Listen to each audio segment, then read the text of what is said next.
Assalamualaikum warahmatullahi wabarakatuh. Perkenalkan, nama saya Arla Maulaya Putri. Di sini saya dan teman saya Siti Nur Aini akan menjelaskan materi tentang penyusunan alat penilaian.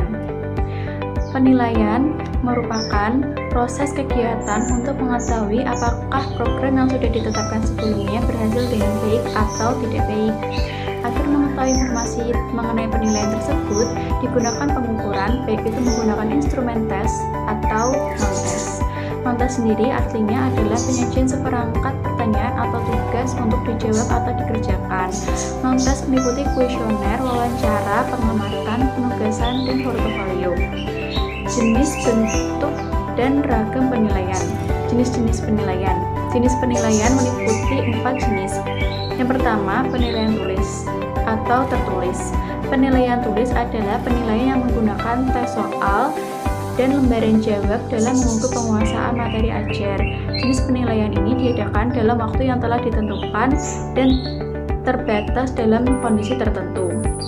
Yang kedua, penilaian unjuk kerja atau performance. Pada dokumen kurikulum tercantum banyak hasil belajar yang menggambarkan proses, kegiatan, atau unjuk kerja.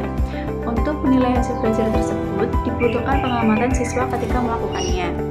Yang ketiga, penilaian produk. Jenis yang ketiga adalah penilaian hasil kerja. Jenis penilaian ini meliputi penilaian terhadap kemampuan peserta didik dalam membuat produk-produk teknologi dan seni. Yang keempat, penilaian portofolio. Portofolio merupakan kumpulan kerja atau hasil kerja seorang siswa dalam satu periode. Kumpulan karya ini menggambarkan taraf kemampuan atau kompetensi yang telah dicapai oleh seorang siswa. Yang kedua, bentuk penilaian. Bentuk penilaian meliputi 10 bentuk penilaian. Yang pertama, penilaian otentik.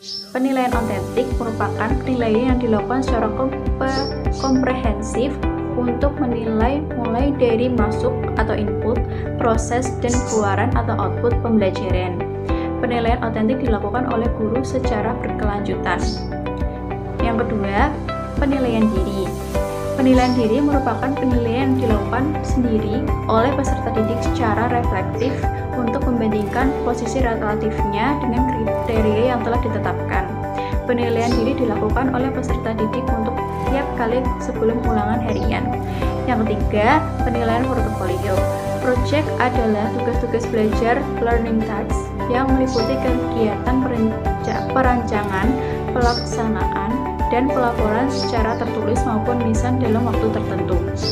Penilaian project dilakukan oleh pendidik untuk tiap akhir tes atau tema pembelajaran. Yang keempat, ulangan harian. Ulangan harian merupakan kegiatan yang dilakukan secara periodik untuk menilai kompetensi peserta didik setelah menyelesaikan satu kompetensi dasar atau lebih. Yang kelima, ulangan tengah semester. Ulangan tengah semester merupakan kegiatan yang dilakukan oleh peserta didik untuk mengukur pencapaian kompetensi peserta didik setelah melaksanakan 8-9 minggu kegiatan pembelajaran. Yang keenam, ulangan akhir semester. Ulangan akhir semester merupakan kegiatan yang dilakukan oleh pendidik untuk mengukur pencapaian kompetensi peserta didik di akhir semester. Cakupan ulangan meliputi seluruh indikator yang mempresentasikan semua KD pada semester tersebut. Yang ketujuh, ujian tingkat kompetensi.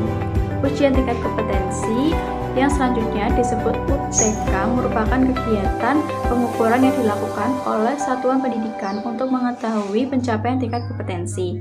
Cakupan UTK meliputi sejumlah kompetensi dasar yang mempresentasikan kompetensi inti pada tingkat kompetensi tersebut. Yang ke-8, ujian mutu tingkat kompetensi. Ujian mutu tingkat kompetensi yang selanjutnya disebut UMTK merupakan kegiatan pengukuran yang dilakukan oleh pemerintah untuk mengetahui pencapaian tingkat kompetensi. Cakupan UMTK meliputi sejumlah kompetensi dasar yang mempresentasikan kompetensi inti pada tingkat kompetensi tersebut. Yang ke-9, ujian nasional. Ujian nasional yang selanjutnya disebut UN merupakan kegiatan pengukuran kompetensi tersebut untuk dicapai peserta didik dalam rangka menilai pencapaian standar nasional pendidikan yang dilaksanakan secara nasional. Yang terakhir, ujian sekolah atau madrasah. Ujian sekolah atau madrasah merupakan kegiatan pengukuran pencapaian kompetensi di luar kompetensi yang diujikan pada UN. dilakukan oleh satuan pendidikan saja. Berikutnya adalah ragam penilaian. Bagaimana cara melakukan penilaian?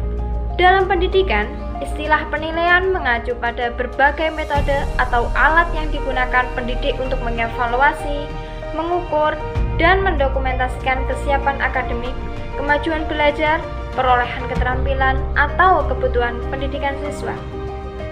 Apa saja yang harus dinilai?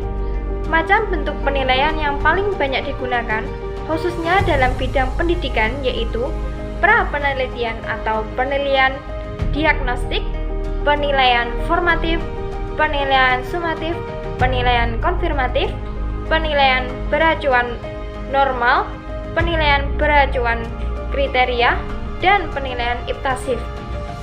Apakah penilaian penting dilakukan? Penilaian merupakan komponen yang tak kalah penting dibanding dengan komponen pembelajaran yang lain. Penilaian bertujuan untuk menentukan tingkat ketercapaian peserta didik dalam pembelajaran. Upaya meningkatkan kualitas pendidikan dapat juga ditempuh melalui peningkatan kualitas sistem penilaiannya. Berikutnya adalah instrumen penilaian. Instrumen penilaian adalah alat ukur yang digunakan untuk mengukur dalam rangka pengumpulan data. Misalnya, timbangan adalah instrumen alat ukur yang digunakan untuk mengumpulkan data berat dengan cara melakukan penimbangan. Dalam pendidikan, instrumen alat ukur yang digunakan untuk mengumpulkan data dapat berupa tes atau non-tes. Tes atau penilaian merupakan alat ukur pengumpulan data yang mendorong peserta memberikan penampilan maksimal. Sedangkan instrumen non-tes merupakan alat ukur yang mendorong peserta untuk memberikan penampilan tipikal, yaitu melaporkan keadaan dirinya dengan memberikan respons secara jujur sesuai dengan pikiran dan perasaannya. Yang terakhir adalah macam-macam instrumen penilaian dalam pendidikan. Alat ukur pendidikan sangat berhubungan dengan variabel yang hendak diukur. Berdasarkan perlu tidaknya alat ukur yang dapat dibakukan, variabel dapat dibagi menjadi dua, yaitu variabel faktual dan variabel konseptual. Yang pertama adalah variabel faktual. Variabel faktual merupakan variabel yang terdapat faktanya. Oleh karena bersifat faktual, variabel ini bila terdapat kesalahan dalam data, maka kesalahan bukan terletak pada instrumen atau alatnya, tetapi kesalahan tersebut terletak pada responden memberikan jawaban yang tidak jujur. Yang kedua adalah variabel konseptual. Variabel konseptual adalah variabel yang tidak terlihat dalam fakta, tetapi variabel ini tersembunyi dalam konsep. Maka, kesalahan data yang dapat disebabkan oleh kesalahan konsep pada alat ukur yang digunakan. Itu tadi adalah penjelasan pengertian materi tentang penyusunan alat penilaian yang sudah dijelaskan oleh saya dan teman saya Siti Nur Aini. Mohon maaf bila ada salah kata dalam mempresentasikan materi tersebut. Sekian dari kami. Wassalamualaikum warahmatullahi wabarakatuh.